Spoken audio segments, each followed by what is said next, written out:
এটা কি জিনিস অনেকে চিনতে পারছেন না, আবার অনেকে চিনতে পারছেন না। আসসালামু আলাইকুম, কেমন আছেন সবাই? আশা করি সকলে অনেক ভালো আছেন। আজকে আমি কাঁচা আমের ভর্তা করে দেখাবো।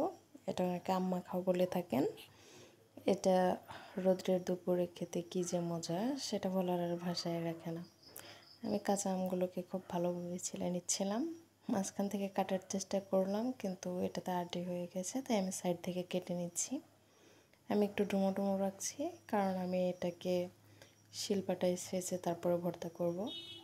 আপনারা চাইলে এটা গ্রেটার দিয়ে গ্রেট করে মাখিয়ে খেতে পারেন, তবে এইভাবে করলে খেতে একটু বেশি মজা হয়। আমি এখানে 3টা বড় বড় আম নিয়েছিলাম। আমি এখন অনেক জায়গাতে অনেক ছোট, তবু বাজারে যেটা পাওয়া যায় সেটা অনেক বড়। আমি আমগুলোকে খুব ভালোভাবে ধুয়ে ছেঁচে নিচ্ছি। আমি যেভাবে দেখাচ্ছি একটু গোটা গোটা রেখে আমি এইভাবে সবগুলো আম ছেঁচে নেব। একটু গোটা গোটা রাখলে যখন দাঁতের নিচে পড়ে খেতে একটু মজা বেশি লাগে, তাই আমি একটু গোটা গোটা সাইজের রাখছি। আপনারা চাইলে এটা একটু ফিনিশিং করতে পারেন। আমার এটা থেতলে নেওয়া শেষ হয়ে গেছে, এবার আমি বাটিতে উঠিয়ে নিচ্ছি। এখানে আমি 7 থেকে 8টা শুকনো মরিচ নিয়েছিলাম, সেটাকে ভেজে নিয়েছি তেলে। এবার এটাকে পরিমাণ মতো লবণ দিয়ে এটাকে আমি মেখে নিচ্ছি। মরিচটাকে একটু খুব ভালোভাবে পিষে নেওয়ার চেষ্টা করবেন। মরিচের বিচিগুলো বের হয়ে আসলে, বিচিগুলো যখন দাঁতের নিচে পড়ে তখন ঘ্রাণটা অনেক ভালো বের হয়। যখন মরিচটা মাখা শেষ হয়ে যাবে তখন আমি এর মধ্যে চিনি দিয়ে দিচ্ছি, কারণ আমটা একটু বেশি টক ছিল।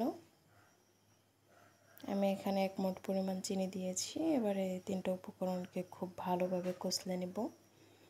এটাকে একটু শক্ত শক্ত করে মেখে নেওয়ার চেষ্টা করবেন, হাতটাকে একটু শক্ত রেখে। যখন এই আমগুলো থেকে রস ছেড়ে দিবেন, বুঝে নেবেন যে আপনার মাখাটা হয়ে গেছে। আমার মাখাটা মোটামুটি কমপ্লিট হয়ে গেছে। আমি দেখিয়ে দেব যে পরিমাণে রস বের হলে আপনারা বুঝবেন এটা মাখা হয়ে গেছে। এ পর্যায়ে আপনাদের কাছে একটা অনুরোধ, যারা আমার চ্যানেলটিতে নতুন এসেছেন সাবস্ক্রাইব করে পাশে থাকবেন। যদি ভালো লাগে তাহলে ভিডিওতে লাইক করবেন। এ পরিমাণ রস যখন বের হবে তখন বুঝে নেবেন আপনার আম মাখাটা কমপ্লিট। আম ভর্তার থেকে আমের এই রসটুকা খেতেই বেশি মজা লাগে। আমি একটু টেস্ট করে নিচ্ছিলাম এখানে লবণ আর চিনিটা ঠিক আছে কিনা। আমার সব কিছু একদম পারফেক্ট। আমি এবার এটাকে পরিবেশন করব। অর্ধেকটা আমি পরিবেশন করার আগেই খেয়ে নিচ্ছিলাম। ভালো লাগলে অবশ্যই ভিডিওতে লাইক করবেন, আমার চ্যানেলটাকে সাবস্ক্রাইব করবেন।